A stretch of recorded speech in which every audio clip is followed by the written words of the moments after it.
തൃച്ചംബരത്തെ ഉത്സവം അത് പൊൻചെമ്പകച്ചുവട്ടിലെ ദേവകിക്ക് വേണ്ടിയാണ്. തൃച്ചംബര അമ്പലത്തിൻ്റെ തെക്ക് കിഴക്കേ മൂലയിൽ ഒരു പൊൻചെമ്പകം കണ്ടിട്ടില്ലേ? അവിടെയാണ് ദേവകിയും വസുദേവരും ഇരുന്ന് രാമകൃഷ്ണന്മാരുടെ നൃത്തം ആസ്വദിക്കുന്നത്. അവിടുന്ന് നൃത്തം തുടങ്ങി പ്രദക്ഷിണം വെച്ച് കുഞ്ഞരയാളിൻ്റെ അതിലെ ഒരു ഓട്ടമാണ് പൂക്കോത്ത് നടയിലേക്ക്. അതിന് മറ്റൊരു ഐതിഹ്യമുണ്ട്. ഏതായാലും ഭക്തന്മാരുടെ എല്ലാം മനസ്സ് നിറയ്ക്കാൻ കൃഷ്ണൻ അങ്ങനെ ലീലകളാണ്. ഈ നൃത്തം കണ്ടു തുടങ്ങുമ്പോൾ നമ്മൾ എല്ലാം മറക്കും. തിടമ്പേറ്റുന്നവരുടെ പ്രായമോ അവരുടെ ലളിതമായ വേഷമോ തിടമ്പിന്മേൽ തൂങ്ങിയാടുന്ന ഉള്ള സ്വർണത്തിൻ്റെ തിളക്കമോ നമ്മൾ കാണുന്നില്ല. നമ്മൾ കാണുന്ന രണ്ട് കുട്ടികൾ നമ്മളുടെ ഒപ്പം കളിക്കുന്നതാണ്. ഉണ്ണിക്കണ്ണനും ബലരാമൻ. ആ കുട്ടികളുടെ കൂടെ നമ്മൾ കളി തുടങ്ങും മനസ്സുകൊണ്ട്.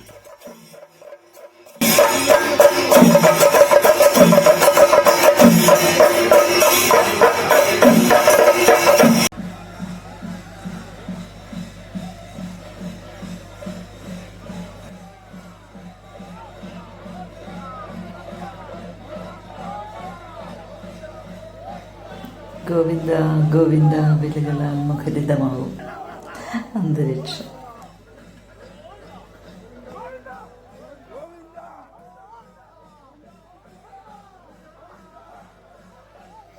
പെട്ടെന്നായിരിക്കും കൃഷ്ണൻ ഓടാൻ തുടങ്ങുക. കൂടെ എല്ലാവരും മുമ്പിലും പിമ്പിലും ഒക്കെ ആയിട്ട് ഓടും. പക്ഷെ ഇടയ്ക്ക് കൃഷ്ണൻ പറ്റിച്ചു കളയും. പെട്ടെന്ന് നൃത്തം അല്ല ഓട്ടം അങ്ങ് നിർത്തും. മുമ്പേ ഓടുന്നവർ അതൊന്നും അറിയാതെ കുറേ ദൂരം ഓടിയിട്ടുണ്ടാവും. പിന്നെ നോക്കുമ്പോൾ കൃഷ്ണനെ കാണുന്നില്ല. കൃഷ്ണൻ അവരെ പറ്റിച്ച സന്തോഷത്തിൽ ദൂരെ നിൽക്കുന്നുണ്ട്. ബലരാമനും അവരുടെ കൂടെ ഓടിയിട്ടുണ്ടാവും. പിന്നെ അവരുടെ നിന്നെയും കൃഷ്ണൻ്റെ അടുത്തേക്ക് തിരിച്ചു വരും. ഇങ്ങനെ ആണ് കൃഷ്ണൻ്റെ ലീല.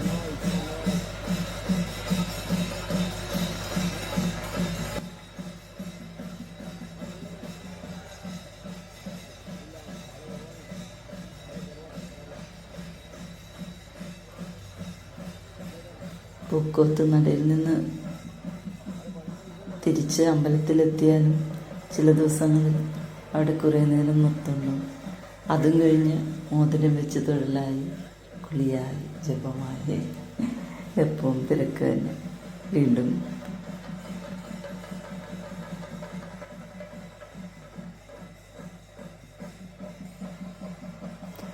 ആനയും വെടിക്കെട്ടും ഇല്ലാത്ത ഉത്സവമാണ് തൃച്ചംബരത്തെ ഉത്സവം. എന്നിട്ടും കേമത്വത്തിന് ഒട്ടും കുറവില്ല. ഇതുപോലൊരു ഉത്സവം മറ്റെവിടെയും ഉണ്ടെന്ന് തോന്നുന്നില്ല.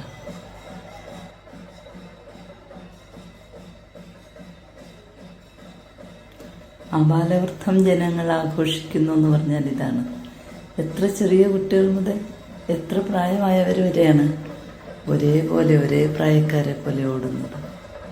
അമ്പാടിയിൽ ചെന്നാൽ എന്ന പോലെ.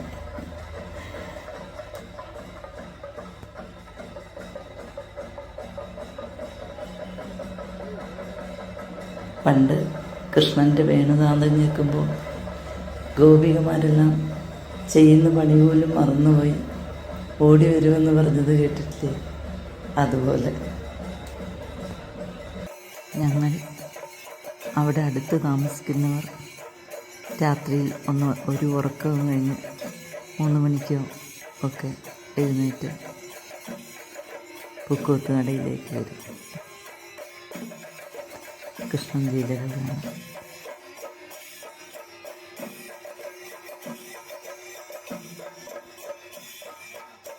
തടുത്തു നൃത്തം കാണാൻ രസമാണ്. കുറേ നേരം ഓടി കഴിഞ്ഞിട്ട് ബലരാമൻ കൃഷ്ണൻ്റെ മുമ്പിൽ അഭിമുഖമായി നിന്ന് രണ്ടാളും നൃത്തം ചെയ്തുകൊണ്ടിരിക്കും.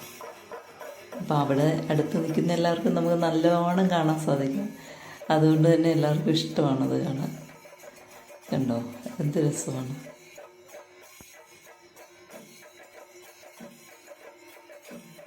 പതിനാല് ദിവസങ്ങൾ പോയതറിയാതെ കളികളിൽ മുഴുകി നാട്ടുകാരും ഭക്തന്മാരും.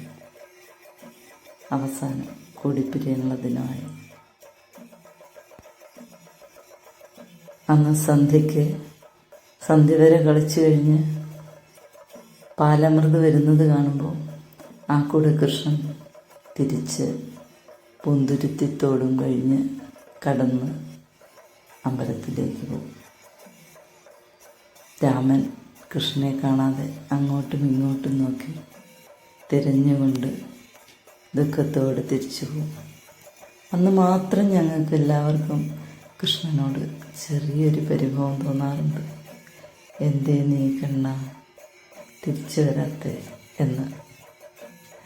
എങ്കിലും അനിവാര്യമായതല്ലേ, എപ്പോഴും കളിച്ചാൽ പോരല്ലോ. എത്ര ഇഷ്ടപ്പെട്ട കാര്യമായാലും ചിലപ്പോൾ ഉപേക്ഷിക്കേണ്ടി വരും. അറ്റാച്ച്മെൻറ്റ് പാടില്ല എന്ന് കൃഷ്ണൻ നമ്മളെ പഠിപ്പിക്കുകയായിരിക്കും അല്ലേ. എല്ലാവരുടെയും കണ്ണുകൾ നനയിച്ചുകൊണ്ട് അങ്ങനെ കൃഷ്ണനും ബലരാമനും തൽക്കാലത്തേക്ക് വേർപിരിയും. കൃഷ്ണൻ തൃച്ചംബരത്തപ്പനും ബലരാമൻ മഴൂരപ്പനുമായി കാത്തിരിക്കും അടുത്ത വർഷം വീണ്ടും കണ്ടുമുട്ടാൻ. ഞങ്ങൾ ആ പ്രതീക്ഷയോടെ വീട്ടിലേക്കും